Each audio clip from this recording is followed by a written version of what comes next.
Oi gente, hoje eu vou gravar pra vocês o vídeo de favoritos do mês de novembro.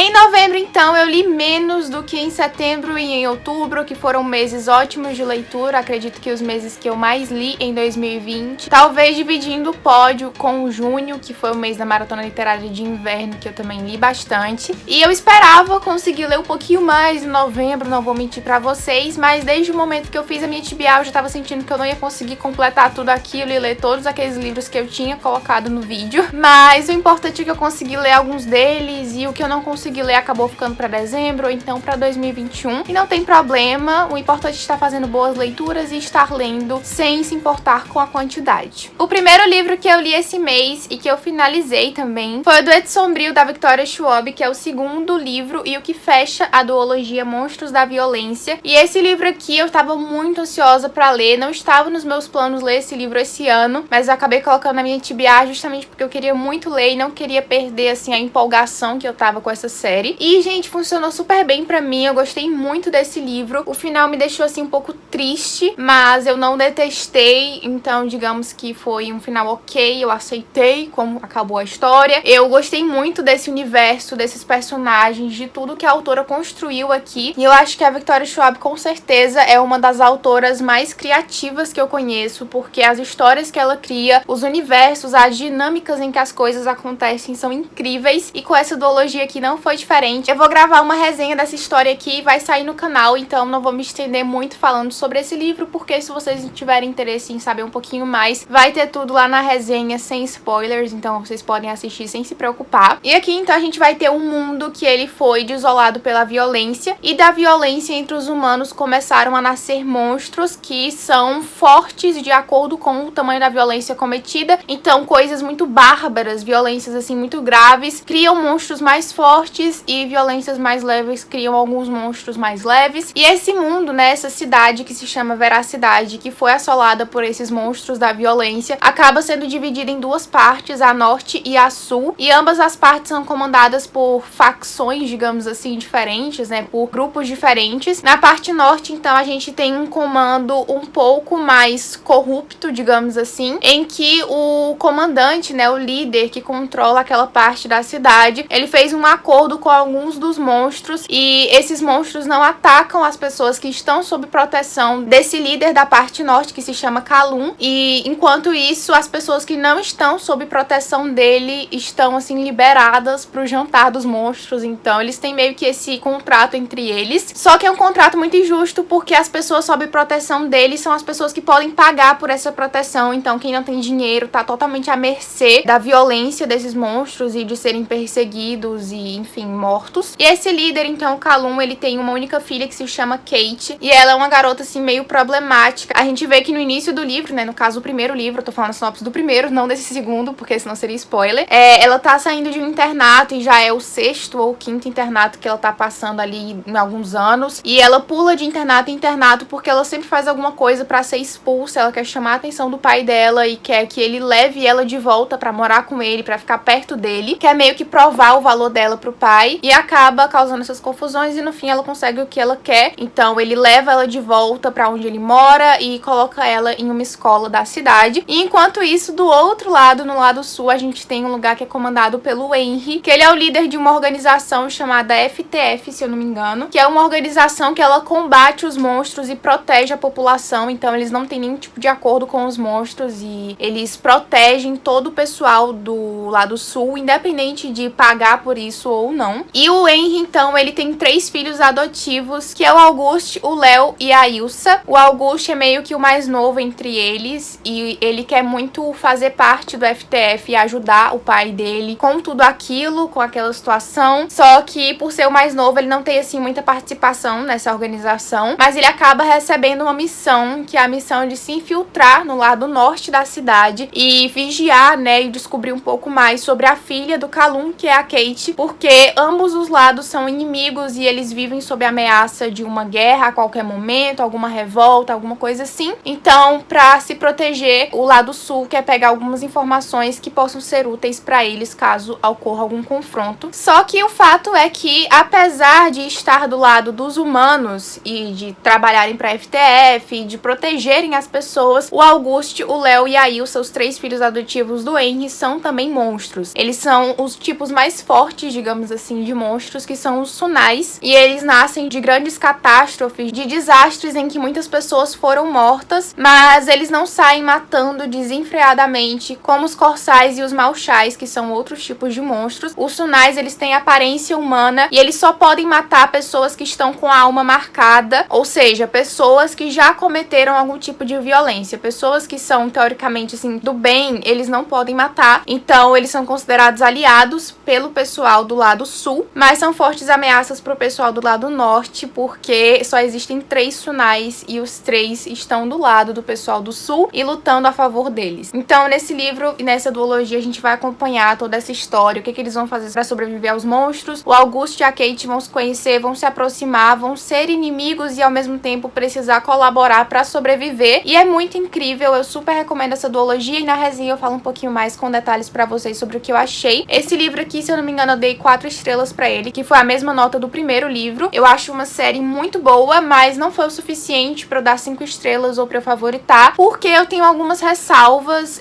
em relação ao final da história e também em relação a outras coisas, mas na resenha eu falo mais sobre isso com vocês. Esse mês eu também li um conto de publi que saiu resenha aqui no canal, então caso vocês não tenham assistido, corram lá pra assistir, porque eu gostei bastante desse conto e eu falei um pouquinho mais sobre ele naquele vídeo, que é, no caso, As 220 Mortes de Laura Lins, do Rafael Weschensfelder. Eu acho que é assim que fala o nome dele, mas provavelmente tá errado. E nesse conto aqui a gente vai conhecer o Daniel, que é um adolescente que é obrigado a assistir repetidas vezes, todos os dias, em um loop infinito, a melhor amiga dele, chamada Laura, morrer. Então por isso que o nome é As 220 Mortes de Laura Lins. Então ela vai morrer de várias formas diferentes e ele vai tentar de tudo pra impedir que isso aconteça e pra fazê-la continuar viva, mas infelizmente ele vai fracassar muitas vezes. E só lendo pra vocês saberem se ele vai conseguir evitar a morte dela ou não e o que acontece. É um conto bem curtinho, de 50 páginas, então dá pra ler muito rápido. Ele tem no Kindle Unlimited, então quem tem assinatura aí pode ler gratuitamente. Caso você não tenha também, ele é baratinho na Amazon, então vale super a pena. Eu vou deixar o link de compra aqui embaixo pra vocês acessarem. E eu super recomendo, é muito legal e muito fácil, assim, pra você se distrair, passar o tempo. Uma leitura mais rápida, eu não diria leve, porque a menina morre várias vezes, então é um pouco pesado. Mas, assim, é bem rápida a leitura e te distrai de uma forma ótima. E também é uma ótima forma de você ler um livro que se parece bastante com suspense, que tem uma pitadazinha, assim, de suspense. Se você não tiver costume com esse gênero, eu acho que é uma ótima forma de começar. Eu mesma não tenho, então, assim, eu adorei a experiência e eu super recomendo pra vocês também. O próximo livro que eu finalizei no mês foi Uma Tocha na Escuridão, da Sabata Ri, segundo livro da série Uma Chama Entre as Cinzas. E quem acompanha aqui o canal sabe o quanto eu estava ansiosa pra ler esse livro e o quanto eu amo essa série, porque eu li o primeiro livro, foi um livro 5 estrelas favoritado, que eu amei demais, com certeza ele vai estar no meu top 10 melhores do ano. E esse livro aqui não foi diferente, gente, foi tão incrível quanto. Eu fiquei um pouco, assim, com medo, com receio, não de não gostar do livro, porque eu achei, assim, impossível a autora fazer alguma coisa pra eu não gostar dessa série, porque eu já tava muito apegada aos personagens e ao universo, mas um medo, assim, de não gostar tanto quanto eu gostei do primeiro, de ter algumas ressalvas quanto à história, principalmente porque nesse livro aqui a gente vai ter uma ambientação bem diferente da do primeiro. A história vai ter uma virada de mesa bem grande no final do primeiro livro, e aqui a gente vai acompanhar uma jornada diferente dos personagens, também com uma participação maior de alguns personagens um pouco secundários no primeiro livro. Então isso acabou me deixando receosa, mas no fim era só besteira, porque o livro foi incrível, eu gostei muito dessa leitura e eu super recomendo essa série pra todo mundo que tiver interesse. Aqui então a gente vai conhecer a história da Laia, que ela é uma erudita nesse universo. Os eruditos, eles acabaram sendo escravizados pelo Império Marcial, que é um outro povo que acabou invadindo o lugar e tomando conta de tudo. E a Laia, sendo uma escrava, ela sofre várias coisas, é uma vida bem difícil, só que tudo piora ainda mais quando o irmão dela é acusado de traição contra o Império e a família dela acaba morrendo. No caso, apenas os avós dela, porque os pais dela já estavam mortos, e o irmão dela é levado preso. E depois disso ela procura uma organização rebelde, que aparentemente o irmão dela estava ali envolvido, que foi por isso que ele foi preso, pra poder arranjar um jeito de ir atrás do irmão dela e salvar ele. Afinal, é a única parte da família dela que sobrou. Só que pra isso, então, ela vai precisar se infiltrar no lugar onde os Máscaras, que são meio que o exército dos marciais, treinam. Os Máscaras são pessoas altamente treinadas em combate, eles realmente são um exército imbatível e são os grandes responsáveis também pela dominação dos eruditos. Então a Laia vai estar ali como escrava em um lugar em que ela corre muito risco, e principalmente sendo escrava e trabalhando diretamente para a comandante do Império, que é uma mulher muito sanguinária e muito, assim, nojenta.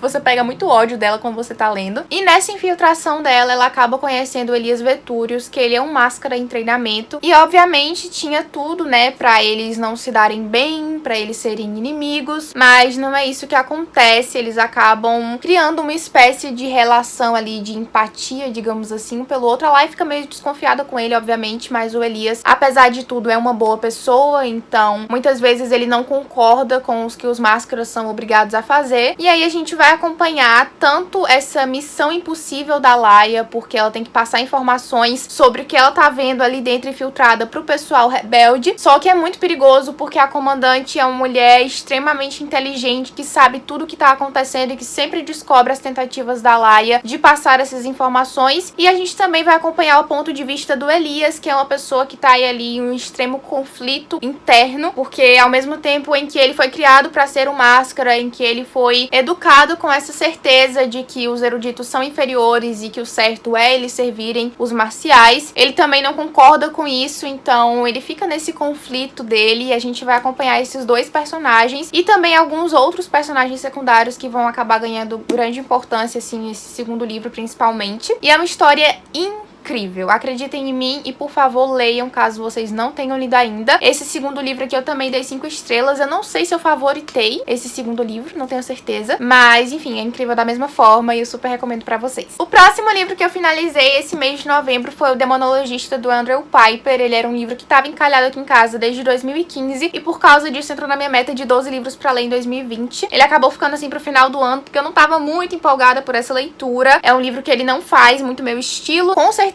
totalmente fora da minha zona de conforto, e principalmente eu tinha um pouco de cagaço de ler esse livro, principalmente pelo título dele, o Demonologista, esse remédio que é o capeta, e eu tenho muito medo dessas coisas, então eu tava com muito receio de ler esse livro, mas ele acabou me surpreendendo porque ele não me deu medo, sabe? Eu não senti nem um pingo de medo quando eu tava lendo essa história. Ele é uma espécie de perseguição e ao mesmo tempo uma missão impossível. Ele parece muito aqueles filmes que passavam no tela quente da Globo, sabem? Que os caras tinham uma missão para resgatar tal pessoa e tinham que fazer isso, isso, isso. Eu acho que ele dosa muito bem a parte do terror, então você acaba não sentindo medo. E eu li esse livro bem aos pouquinhos, assim, ao longo do mês, então eu acho que eu não li páginas suficientes por dia pra sentir medo. E acabou sendo uma leitura bem de boa mesmo. Então quem estiver com receio de ler esse livro por achar que vai sentir medo, pode ler tranquilo, você provavelmente não vai sentir, porque eu sou muito cagona e não senti. E aqui então a gente vai acompanhar o David, que ele é um professor da faculdade, eu acho, se eu não me engano, não tenho certeza. Aqui tem dizendo direitinho, ó, ele é professor do departamento de inglês da Universidade de Columbia, em Manhattan, um especialista em mitologia e narrativa religiosa judaico-cristã. Então ele costuma muito usar o que ele conhece, os estudos dele da obra Paraíso Perdido, de John Milton, que é uma obra que envolve bastante essa parte de céu, inferno, anjos e demônios, e essas coisas assim. Então ele é um grande conhecedor disso, ele passou a vida toda dele estudando essas obras. Ele é casado e tem uma filhinha, que ela é criança, se eu não me engano, acho que ela tem uns 12 anos. E o casamento dele tá indo de mal a pior. Ele sabe que a mulher dele trai ele com outro professor dessa mesma faculdade que ele trabalha. E eles estão, assim, a ponto de se separar. E ao mesmo tempo, a filha dele, ela é muito introspectiva, muito sozinha, muito na dela. E ele fica um pouco preocupado com isso, mas ao mesmo tempo ele acha sempre que ela é muito parecida com ele, porque ele próprio também sente muito essa solidão. Um dia, então, aparece uma mulher super estranha lá no escritório dele na faculdade, e ela faz uma proposta pra ele viajar até a Itália pra resolver um caso e usar os conhecimentos dele da obra de John Milton pra solucionar esse problema, mas ao mesmo tempo ela não explica pra ele muito do que tá acontecendo, só joga a proposta, fala que ele vai ganhar muito dinheiro, e é isso. E o David não aceita inicialmente, mas depois a mulher dele acaba pedindo o divórcio, e pra ajudar a filha dele a passar por essa fase, e pra distrair distrair a menina e ter alguma diversão pra ela, ele acaba aceitando a proposta, porque assim ele poderia levar a filha dele, que é a Tess, pra conhecer outro lugar, né, pra viajar pra Itália. Então ele acaba aceitando a proposta e viaja pra lá com a filha dele. Só que muitas coisas estranhas acabam acontecendo nessa viagem e culmina na filha dele evaporando. Mas na verdade ela meio que cai de um prédio e aí o corpo dela some e ninguém consegue encontrar e ela é dada como morta, mas o David não acredita que ela tá morta. Então ele vai entrar aí numa missão pessoal pra procurar a filha dele totalmente sozinho, sem ajuda de polícia, sem ajuda de nenhuma outra pessoa, porque ninguém acredita nele. Ele acha que ele tá falando ali com alguma entidade, com alguma coisa, e que a filha dele foi sequestrada por causa disso. Então a gente vai acompanhar essa jornada dele em busca de resgatar a filha dele e passando por várias experiências muito macabras, muito bizarras. E é bem interessante, assim, eu diria. O livro não é ruim. Eu dei acho que 3 estrelas pra ele. Não é uma nota ruim, mas também não achei uma grande coisa, porque a primeira metade do livro eu achei muito interessante. Tava bem legal, assim, um clima meio de mistério e tal. Mas depois começaram a acontecer umas coisas muito bizarras e eu fiquei assim, como assim, meu bem? E a história foi tomando um rumo que eu achei que não foi a melhor escolha. Eu achei que ficou muito, sabe, esquisito, não combinou muito com o clima que eu esperava pra esse livro. E acabei tirando algumas estrelas por causa disso. Fora que o final também é bem esquisitinho assim, e enfim. É um livro legal, eu sim gostei da experiência de leitura, fico feliz de ter lido, de ter desencalhado esse livro, mas eu não diria que eu recomendo pra todo mundo, só se você tiver muita vontade de ler mesmo e, sei lá, quiser começar por algum livro de terror. Eu acho que esse aqui até que é uma boa opção, porque, como eu disse, ele não dá medo. O próximo livro que eu finalizei, então, esse mês de novembro foi A Sociedade do Anel, do Tolkien, primeiro livro da trilogia Senhor dos Anéis. E esse livro aqui é perfeito, lindo, maravilhoso, cheiroso, 5 estrelas, favoritado. Acho que eu não preciso nem falar sobre o que é essa história aqui, porque é incrível e todo mundo conhece. Quem aí nunca assistiu os filmes? Eu assisti os filmes antes de ler o livro, né, antes de ter essa experiência, e eu acho, na verdade, que foi uma coisa que me ajudou. Eu não sei se todo mundo escolheria fazer isso, assistir os filmes depois ler os livros, mas eu acho que foi bom pra mim, porque eu não me senti tão confusa durante a história quanto eu sei que eu teria me sentido se eu não tivesse assistido os filmes, porque apesar de tudo, apesar de ser uma obra incrível e maravilhosa e cheirosa e perfeita, é um livro denso e que tem uma escrita bem rebuscada, que enrola bastante, bem descritiva. Eu acho que eu ainda prefiro o Hobbit do que o Senhor dos Anéis, pelo menos com esse primeiro livro aqui, porque o Hobbit ele é mais direto ao ponto. O Hobbit ele não enrola tanto, ele tem mais ação, é um livro mais frenético, eu diria assim, porque tá toda hora acontecendo alguma coisa,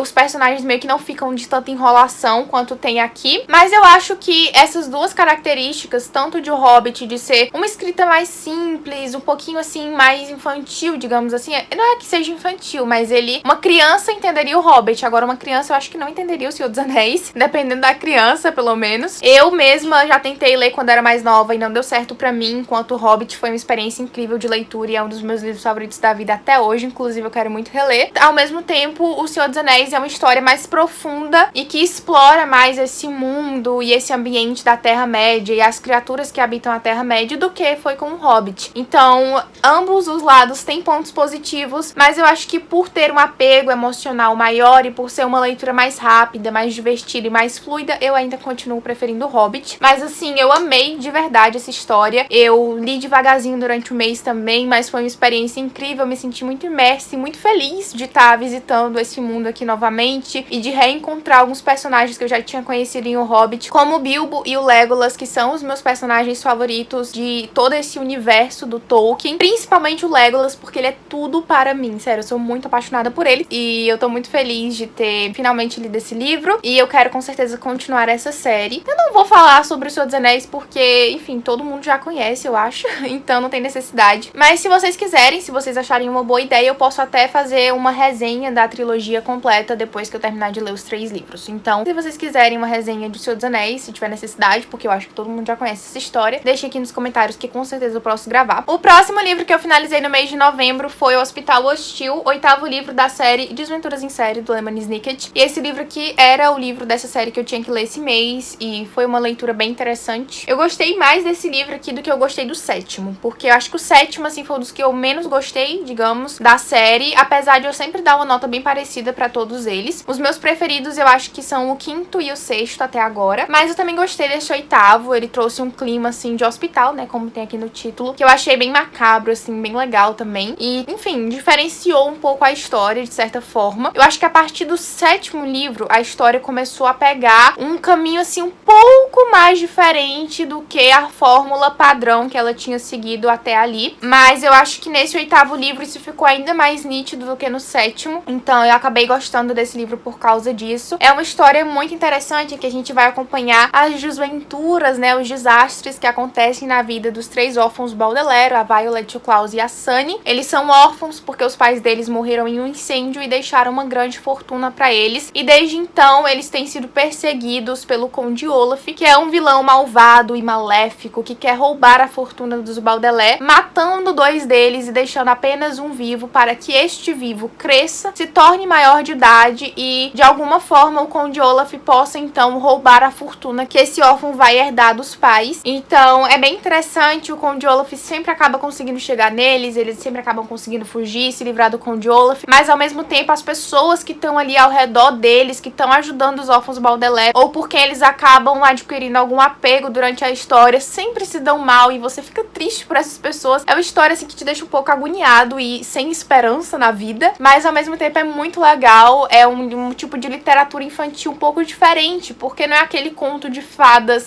típico e é aquela história em que tudo dá certo, em que tudo é as mil maravilhas e que por mais que o vilão seja malvado e faça coisas horríveis, no final ele sempre se dá mal e o bem vence. E nessa história que a gente não vai ter essa fórmula mágica dos contos de fadas, então é bem legal. O autor também, ele conversa muito com o leitor e ele é uma pessoa assim bem sarcástica, bem puxado pra comédia dramática, então é bem interessante. Eu super recomendo pra quem tem interesse nesse tipo de história. É uma série longa de 13 livros, mas a leitura flui super rápido e é muito divertido de ler também, então acaba valendo bastante a pena porque você lê rápido e quando você tá precisando de leituras mais levinhas pra otimizar o seu tempo, é uma ótima opção. O próximo livro que eu finalizei então no mês de novembro não foi um livro, foi outro conto. Dessa vez não foi de publi nem nada do tipo. Eu já tava com esse conto pra ler aqui na minha conta do Kindle há um tempo e eu tava adiando. Na verdade eu não tava lembrando que eu tinha esse conto pra ler e esse mês de novembro acabou que no final do mês eu tava meio empacada assim e eu resolvi testar o meu Kindle que eu tinha comprado, então eu quis pegar esse contozinho que eu já tinha salvo aqui, que é o Contos de Areia e Mar da Owen Hampton, que são histórias do universo de A Rebelde do Deserto, que eu finalizei a leitura da trilogia esse ano, amei demais, inclusive tem resenha aqui no canal, e eu queria muito ter lembrado desse conto aqui, porque se eu tivesse lembrado eu teria lido ele antes da resenha e poderia mencionar a existência desse conto na resenha, porque eu sei que muita gente não sabe que ele existe, ele só foi lançado em e-book, então você tem que ler o e-book pra poder ter acesso a essas histórias, e são histórias assim bem interessantes, eu gostei muito da leitura. Eu acho que tem assim a mesma pegada de A Rebelde do Deserto, é pra quem realmente gostou da trilogia e quer ter um pouco mais de contato com esses personagens e saber um pouco mais sobre o passado deles e o que aconteceu. Então aqui a gente vai saber um pouquinho mais sobre a mãe da Amani e como ela conheceu o pai da Amani. A gente também vai ter um pouquinho mais sobre o passado do Jin e do Ahmed, né? Ahmed, não sei como é que fala, que são os príncipes rebeldes, traidores e tal do trono, e também o par romântico, né, da Amani. Então a gente vai ter um pouquinho mais sobre a história deles, o passado deles, como foi aquele período em que eles passaram longe de Miragem. E também vai ter um conto aqui que eu achei bem legal, que é um conto sobre a mitologia desse universo, porque ele é cercado de histórias do passado e de como os humanos foram criados e de como as cidades foram criadas e como foi a guerra contra a Destruidora de Mundos, eu acho que é esse o nome da pessoa lá que, enfim, criou os monstros que habitam esse mundo. Então aqui a gente vai ter a história da princesa Hawa, ou Hala, eu não sei como é que fala o nome dela, e do herói Atala, que eles são uma das lendas, assim, que são mais mencionadas durante a história. Então a gente vai ter um pouquinho mais dessa lenda explicada, e eu achei bem legal também. Então pra quem gostou da trilogia, eu recomendo a leitura, porque provavelmente vai gostar também, nem que seja só pra dar aquele último respiro, aquela última experiência com esses personagens incríveis e com esse universo maravilhoso. Então assim, perfeito, recomendo muito que vocês leiam, e eu acho que não faz muita diferença ler antes ou depois do terceiro e do segundo livros. Obviamente eu acho interessante você ter lido o primeiro, assim, pra, enfim, conhecer o universo, conhecer os personagens, mas eu acho que não tem spoiler, não, do segundo e do terceiro livros, até porque conta mais o passado do que o futuro. Mas a minha recomendação é pra vocês realmente lerem depois de terminar a trilogia, porque vai ser, como eu disse pra vocês, essa forma de matar um pouquinho das saudades da história. E o último livro que eu li, então, no mês de novembro, pra finalizar essa parte dos livros que já ficou muito grande, foi A foram edições da Meg Stiefvater, segundo livro da série Garotos Corvos. E esse livro aqui eu tava lendo desde quê? Desde outubro? Eu tava lendo esse livro há muito tempo e, inclusive, tá até com o marcador aqui, ó. Porque esse livro, eu li ele pelo Kindle, porque a gente tem esse livro aqui no Kindle Limited. E eu queria muito testar o meu Kindle, como eu falei pra vocês, então eu li esse livro aqui pelo Kindle. Eu senti que a história fluiu muito melhor e que eu li muito mais rápido. Então, essa parte aqui, ó, ainda tá com o marcador por causa disso, porque eu li no Kindle e acabei esquecendo de tirar o marcador daqui de dentro. Mas foi uma história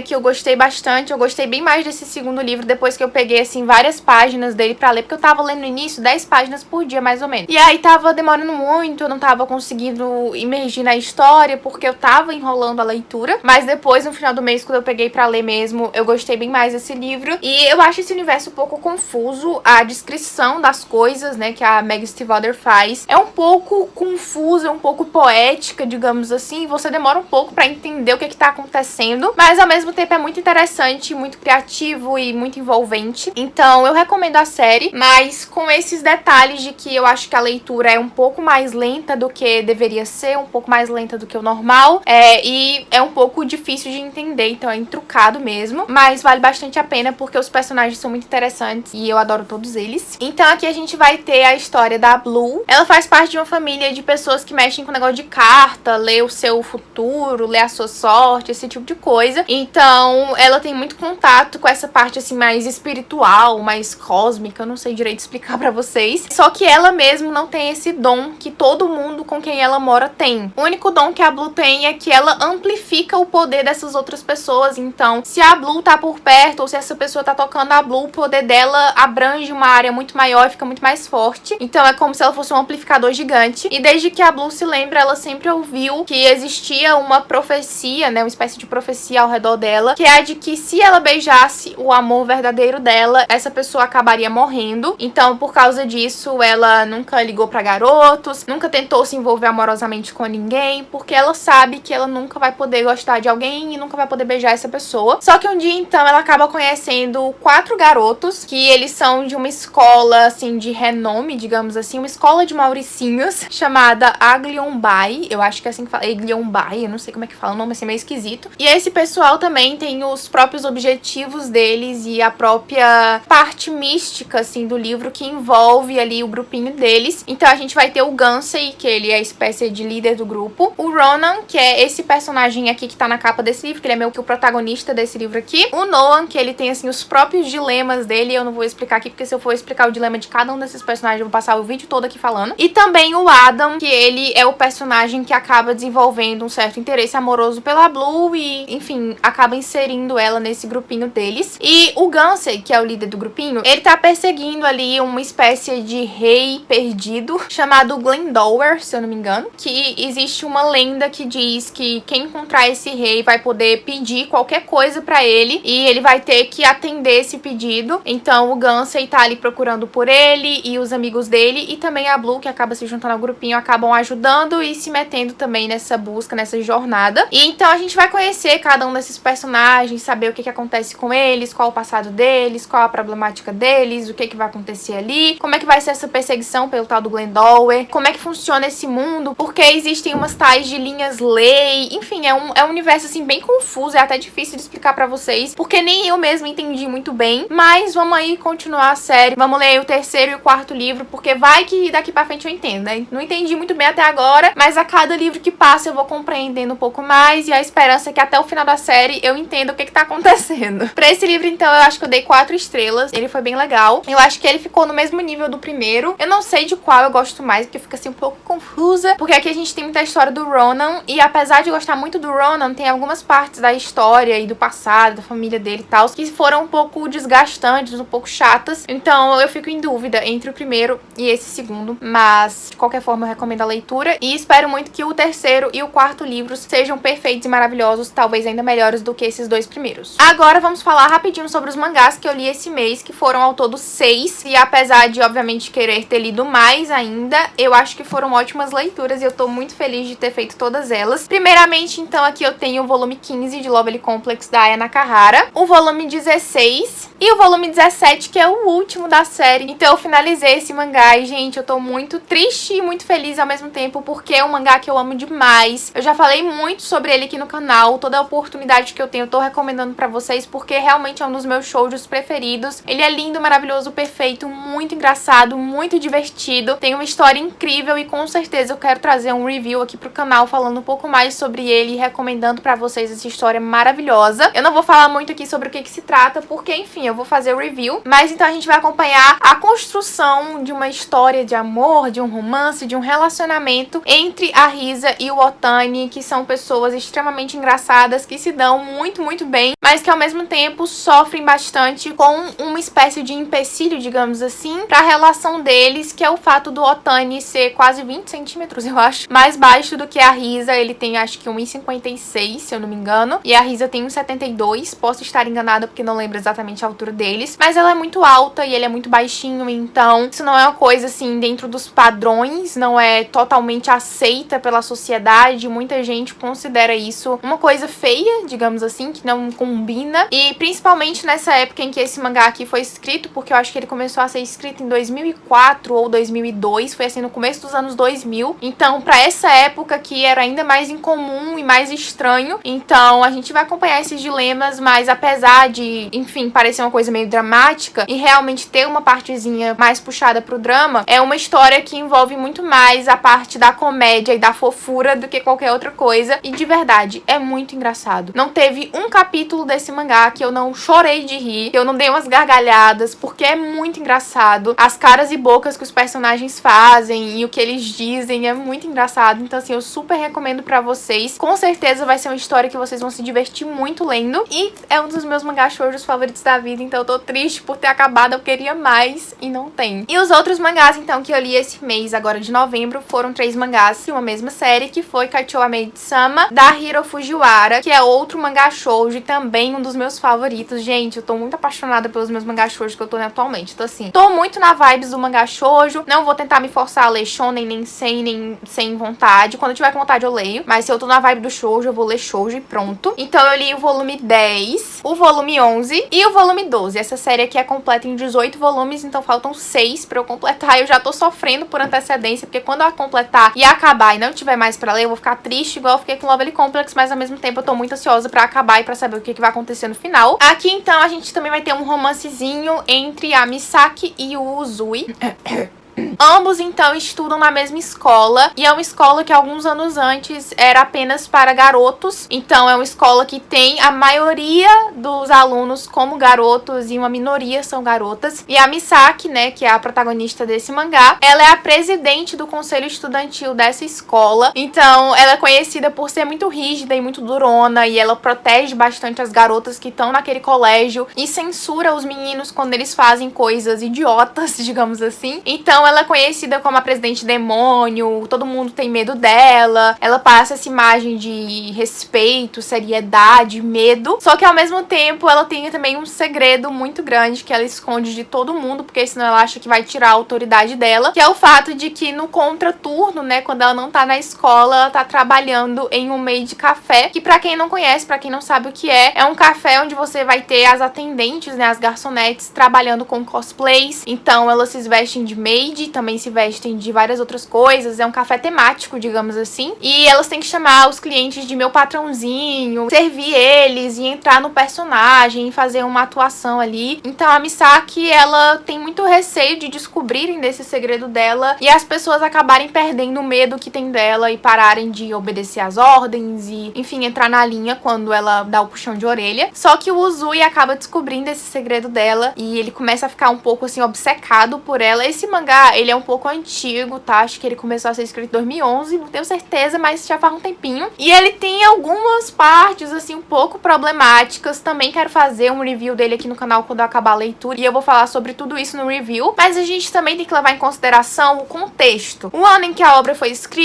a cultura japonesa, tudo isso tem que ser levado em consideração. Então não vou entrar nesses méritos aqui, mas o fato é que o Uzui acaba começando, assim, a querer se aproximar da Misaki, e ela não confia muito nele, ele, ela não conhece ele muito bem. Então eles ficam aí nessa coisa assim, meio cão e gato, até que eles acabam se aproximando e virando amigos. Então a gente vai acompanhar esse relacionamento deles e vão acontecer diversas coisas ao longo do caminho. Mas também é um mangá muito divertido, muito engraçado. É difícil assim a gente ver um shoujo que não seja engraçado. Tem alguns que puxam mais pro drama e alguns que puxam mais pra comédia. Eu acho que esse aqui ele balanceia muito bem tanto o drama quanto a comédia, mas é muito divertido também, você se apega muito aos personagens, é muito interessante, muito bem desenhado, e eu super recomendo aí pra quem não conhece. Tanto Lovely Complex quanto Kaichou Maid-sama tem anime, mas os animes eles não adaptam todo o mangá, então não tem finalização no anime, e acaba que você assiste só o anime e não sabe o que aconteceu no final. Então, o Lovely Complex, os últimos volumes agora que eu li eram totalmente inéditos pra mim, eu não sabia o que acontecia. E o Kaichou Maid-sama também, eu acho que eu já tô entrando numa parte inédita. Na verdade, eu acho que eu já tô na parte inédita, que eu não, enfim, tinha visto no anime porque não tem. E eu tô bem ansiosa pra saber como é que vai terminar essa história aqui, porque é muito maravilhosa. Esse mês, então, eu só assisti uma coisa, então não assisti dorama, não assisti série, não assisti filme. A única coisa que eu assisti foi um anime, que foi a Kame ga Kill, a primeira temporada. Eu já tinha começado a assistir em outubro, mas eu finalizei isso agora no mês de novembro, então eu resolvi falar só agora pra vocês. E a Kame ga Kill, então, eu tô fazendo a coleção de mangás aqui na minha casa. Eu tenho vários e vários volumes, tô quase completando a coleção, falta só o volume 5 e o volume 9. Foi uma recomendação do meu namorado, que ele já conhecia o anime, e ele falou que era muito bom e que eu devia comprar o mangá, então eu comecei a colecionar. E agora eu assisti o anime junto com ele. Ele, no caso, assistiu pela segunda vez, eu tava assistindo pela primeira. E ele é um anime que ele começa muito bem, e ele vai muito bem até grande parte, assim, mas o final é meio caótico, meio confuso, meio estranho, meio ruim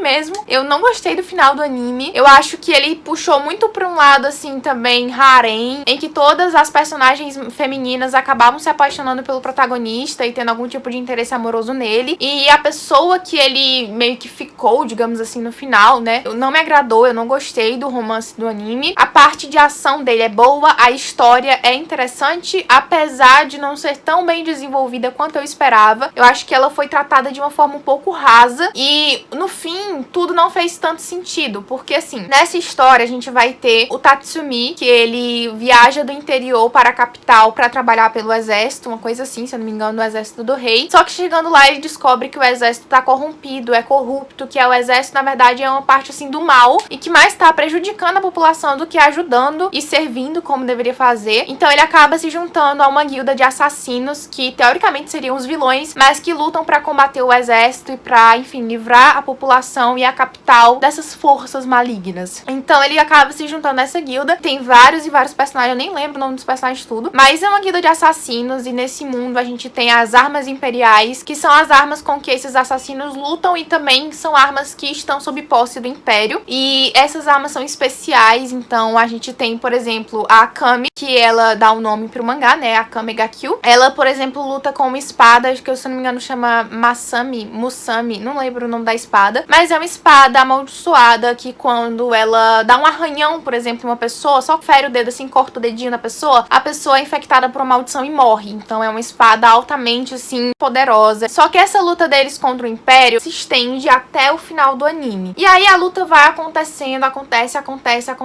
E parece que no final, quando a gente chega no grande ápice, tudo é muito corrido e não faz sentido e não tem um desenvolvimento pro ápice. O ápice chega do nada, chegou o ápice, você fica, ué, chegou o ápice. E aí acaba o ápice, você fica, meu Deus, acabou o ápice. Então, assim, é meio estranho, parece que é muito corrido, assim, não tem um desenvolvimento tão bom desse plot aí da luta contra o Império. Mas uma parte boa é que o anime não tem medo de matar personagem. Então, assim, morre muita gente de um lado e de outro. E, sério, você acaba achando em algum momento que todo mundo vai morrer e que ninguém vai sobreviver ao negócio. Essa parte, assim, é legal porque mostra uma realidade, sabe? Não parece aqueles animes em que os personagens passam por milhões de lutas, luta, fica todo quebrado, mas sempre sobrevive. Então parece que eles tratam a vida com um pouco mais de realidade, porque a vida na realidade é frágil. Se a pessoa for lutar ali com duas espadas, existem grandes chances dela morrer e não grandes chances de ela sobreviver. Então essa parte, assim, é bem interessante. Parece um pouco um Game of Thrones, essa parte, assim, de morte.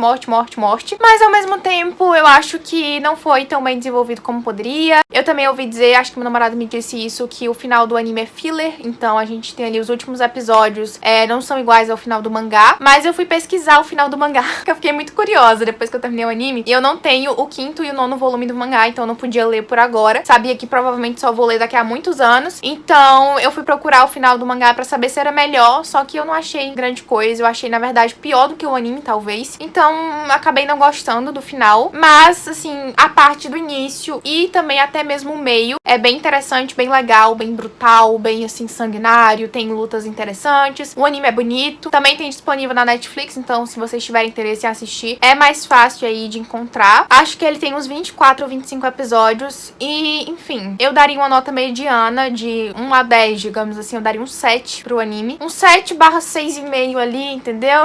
Um 7, assim, na força de vontade, aqui, ó, na bondade do coração. Mas, enfim, não vou me desfazer da coleção de mangás. Apesar de tudo, eu quero completar a coleção e ler um dia o mangá. Mas o anime não me agradou tanto quanto eu gostaria que tivesse. E agora, então, a gente já vai pra parte das músicas, porque, enfim, como eu disse, eu só assisti isso no mês de novembro. E das músicas, então, a primeira que eu vou falar aqui pra vocês é uma música extremamente desconhecida. Eu acho que tem, o quê? 10 mil visualizações? Talvez nem isso no YouTube. Eu descobri, gente, essa música. Eu tava passando pelo Instagram e sabe aquelas propagandas nos stories do Instagram? De vez em quando começa a tocar umas músicas. Então, eu ouvi ali. E aí eu, nossa, que música interessante. Aí eu cliquei assim no perfil, fui ver ali o perfil da artista e achei a música no Spotify. Depois procurei no YouTube pra ouvir, porque eu não uso o Spotify. E eu gostei bastante da música, acabou me pegando. É uma música, assim, com uma pegada meio country, digamos assim. Mas eu gostei, me lembra um pouco Taylor Swift antiga. E acabei ficando viciada. E durante a maior parte, assim, do início do mês, eu ouvi muito. Que, no caso, é a música de uma artista chamada Madeline Paquette. E sim, eu estou lendo porque eu não sei esse nome decorado. Mas a Madeline Paquette, ela lançou a música chamada Broken Like Me.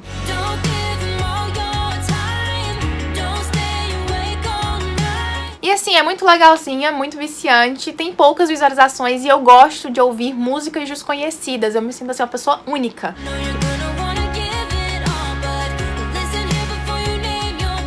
Então eu gosto de ouvir músicas desconhecidas e eu fiquei bem feliz de ter descoberto essa.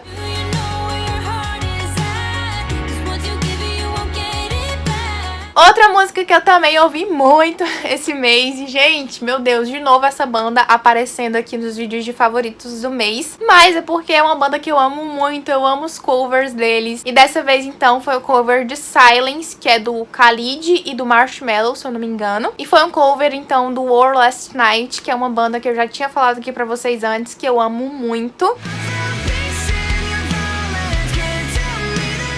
E assim, se vocês forem comparar a música original com esse cover, vocês vão perceber que o cover é, obviamente, muito mais rock, né? Porque eles fazem cover de rock.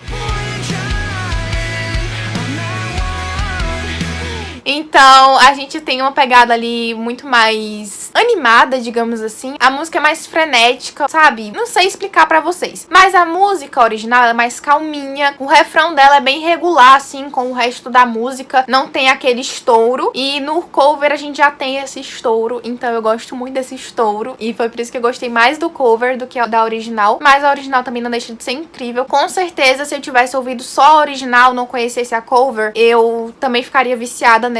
Então eu super recomendo pra vocês essa música, pra quem gosta desse estilo de rock. A terceira música desse mês também é de uma banda de rock, que é do Fall Out Boy. E no caso eu estou falando de The Phoenix, eu acho que é assim que fala o nome da música. E a música já foi lançada há um tempinho, na verdade é uma música meio antiga. Mas com certeza é de um dos melhores álbuns deles. Mas é incrível, meu Deus, é maravilhosa, eu amo essa música. E eu ouvi também bastante esse mês de novembro. A quarta música que eu também ouvi muito esse mês, não poderia ser diferente, a gente tinha que ter RBD aqui, porque o quê? Estamos nos aproximando do show da RBD, e eu estou começando a ouvir de novo as músicas para entrar no clima. E esse mês, então, eu ouvi muito o solo da Anaí, que chama Algum Dia. E eu amo essa música demais, ela é tudo na minha carreira, simplesmente perfeita. Ela é muito triste, muito calminha, assim, mas eu fico muito feliz ouvindo, porque me lembra muito a época que eu era criança, completamente viciada em RBD, passava o dia todo ouvindo. Então, é uma música perfeita e maravilhosa, que eu amo demais, e com certeza é uma das minhas favoritas entre todas do RBD. E obviamente, né, não poderia ser diferente, também temos aqui nessa lista Sempre He Estado Aqui, eu acho que é assim que fala. Que é a nova música do RBD, meu Deus do céu, eu nunca achei que eu fosse falar isso, gente, mas eles lançaram uma nova música.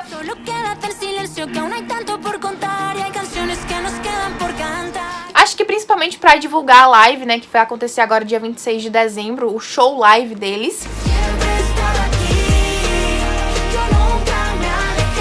E é uma música que infelizmente só é cantada por 4 dos integrantes. A gente não tem ali a voz da perfeita, da maravilhosa, da Dulce e nem do Afonso, mas os outros 4, assim, ó, representaram porque ficou incrível. Eu amei essa música, ouvi demais também.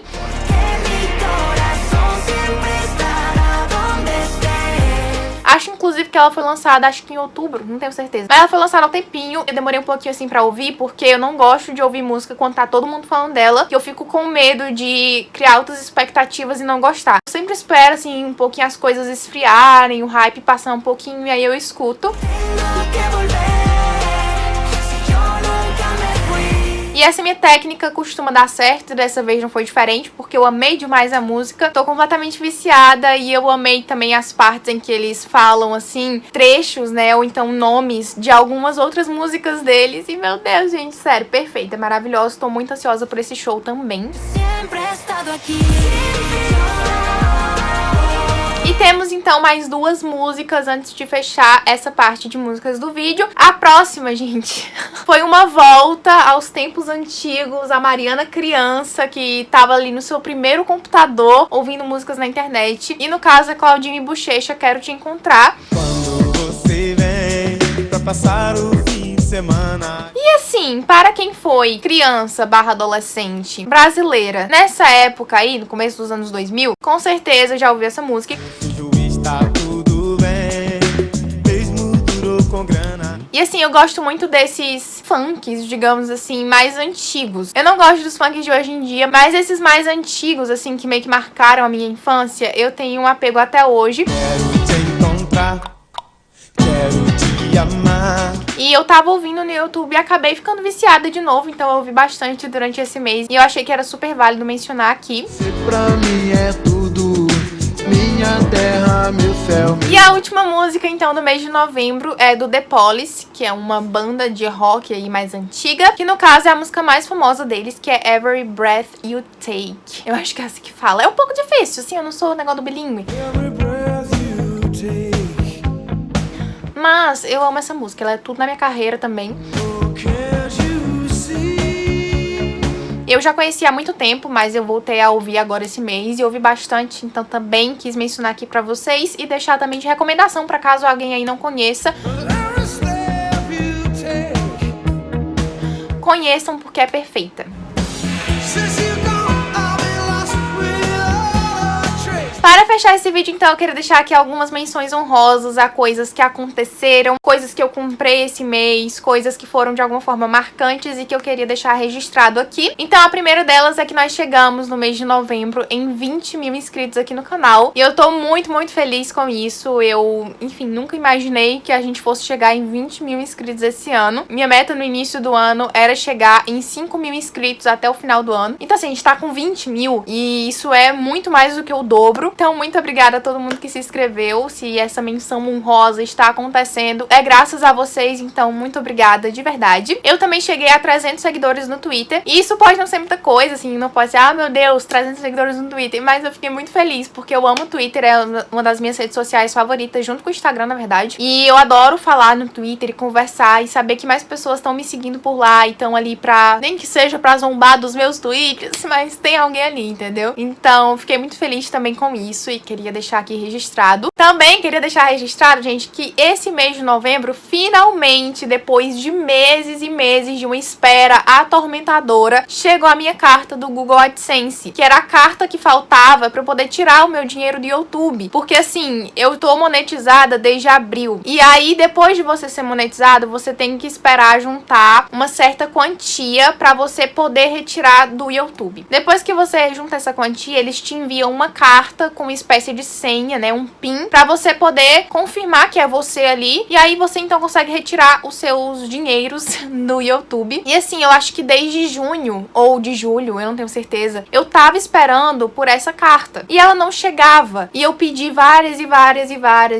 vezes e ela não chegava. Eu falei assim, meu Deus do céu, já era, nunca vou tirar meu dinheiro do YouTube, eu vou ficar rica aqui porque vou ter a poupança infinita e nunca vou conseguir tirar. Mas enfim, o fato é que eu consegui, a carta finalmente chegou. Gente, foi um negócio assim tão bizarro que chegou duas ao mesmo tempo, porque não chegava. Eu acho que foi por causa da greve dos Correios, eu não sei. Mas demorou muito e finalmente chegou, então assim, uma glória em minha vida e eu estou com certeza muito feliz. É claro, não poderia deixar de mencionar que esse mês eu comprei o meu Kindle. Esse aqui então é o Kindle 10ª geração, que é o mais paiazinho, né, o mais simplesinho que tem. Mas enfim, super dá pro gasto, super serve ao seu propósito, não preciso de mais do que isso atualmente. E eu tô muito feliz porque eu gostei muito da minha experiência com o Kindle, eu já testei ele em alguns livros e eu tô amando ler nesse trocinho aqui, que é muito confortável você ler segurando um negócio assim, ó. Assim, gente, super levinho, super fácil de passar as páginas, super prático. Você não tem que ficar carregando um livro imenso, assim, pesadão na sua cara. Então, eu adorei o Kindle, eu estou apaixonada e com certeza foi uma ótima aquisição. Eu comprei, eu acho que durante o esquenta da Black Friday da Amazon, que ele tava em uma promoção muito boa, então eu aproveitei pra comprar logo. Eu paguei no meu Kindle R$235,55, ele tava por 270, mas eu usei ali um cupom e também um desconto à vista e o Kindle acabou saindo por 235, então eu fiquei muito feliz por esse precinho ótimo. Na verdade, ele foi um presente do meu pai, então assim, obrigada, pai. Também queria mencionar aqui que eu comprei o meu ingresso pra live show, né, do RBD, então eu comprei esse mês de novembro, acabou acontecendo uma promoção do TikTok que dava 30% de desconto no ingresso e eu paguei uns 90 e poucos reais no ingresso, então achei que valeu muito a pena porque eu não ia pagar 200, mas 90 eu pago. Também queria mencionar aqui, gente, obviamente o meu cabelo vermelho que eu pintei no mês de novembro. Olha como estamos aqui, super vibes do Roberto Pardo, para acompanhar a live do show da RBD. Gente, na verdade, ó, quando eu era criança eu era a Mia. E eu continuo sendo a Mia, tá? Porque assim, ó, apego emocional, apego afetivo. Mas, obviamente, né, eu queria experimentar uma cor de cabelo diferente. Aí eu falo que foi inspirado na Roberta. Pintei o cabelo de vermelho, eu super gostei do resultado também. E eu tô muito feliz com isso também. Eu queria ter o cabelo de alguma cor fantasia, então eu estava agoniada com aquele louro há vários meses e tô muito feliz de ter pintado. Então é isso, gente, eu espero muito que vocês tenham gostado desse vídeo. Caso vocês tenham gostado, não se esqueçam de dar um like, se inscrever aqui no canal e ativar o sininho de notificações pra ficar sabendo sempre que eu postar vídeo novo. Caso vocês não me sigam ainda no Instagram, por favor, me sigam por lá. Também me sigam então pelo Twitter, como eu falei pra vocês, eu atualizo bastante o Twitter, sou bem ativa por lá, vivo comentando coisas no Twitter, então me sigam por lá pra acompanhar tudo isso. Tem link aqui embaixo de ambas as minhas redes sociais e os meus users também estão aparecendo aqui na tela pra vocês. Também não deixem de comprar com o meu link da Amazon, caso vocês queiram adquirir qualquer coisa no site, comprando através do meu link, vocês me ajudam muito. É uma forma de vocês patrocinarem o meu trabalho e apoiarem aqui o canal, sem pagar nada mais por isso, então eu fico muito grata a todo mundo que utiliza. Muito obrigada, então, por assistirem esse vídeo até aqui e até o próximo.